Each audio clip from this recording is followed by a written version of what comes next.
तेलंगाना प्रदेश Congress committee के कायदीन ने आवाम से भारत जोड़ो यात्रा को कामयाब बनाने की अपील की है। आज इस सिलसिले में गांधी भवन में एक इजलास मुनक्किद हुआ, जिसमें कांग्रेस के सभी सीनियर कायदीन मौजूद थे। इस इजलास में राहुल गांधी की भारत जोड़ो यात्रा के सिलसिले में तैयारियों का जायजा लिया गया।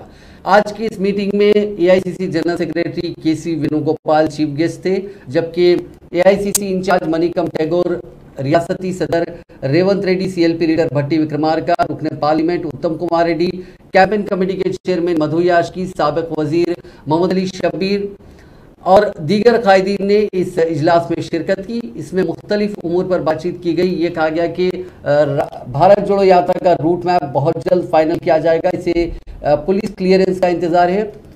इस मौके पर कांग्रेस कायदीन ने कहा कि राहुल गांधी ने मुल्क को जोड़ने की कोशिश शुरू की है और इस सिलसिले में 3500 किलोमीटर की यात्रा कन्याकुमारी से कश्मीर तक निकाली जा रही है। इस पद यात्रा को काफ़ी आवाम का अच्छा रद्दमल मिल रहा है। अब तक 950 किलोमीटर राहुल गांधी पार कर चुके हैं। राहुल गांधी की पद यात्रा 24 अक्टूबर को तेलंगाना में दाखिल होगी और करीब 14 दिन राहुल गांधी तेलंगाना में रहेंगे।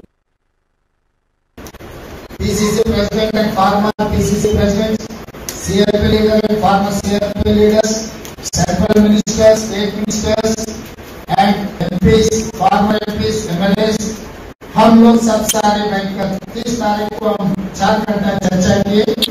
उसका outcome local issues and route map के बारे में हम लोग सब सारे डिस्कशन किए। फाइनल आउटकम डिसीजन लिए। उसके बाद 4 तारीख दिग्विजय जी और जयराम रमेश जी सबके साथ स्टेट में जितना भी PCC delegates, AICC delegates, ex MLAs, MLAs सब सारे जितना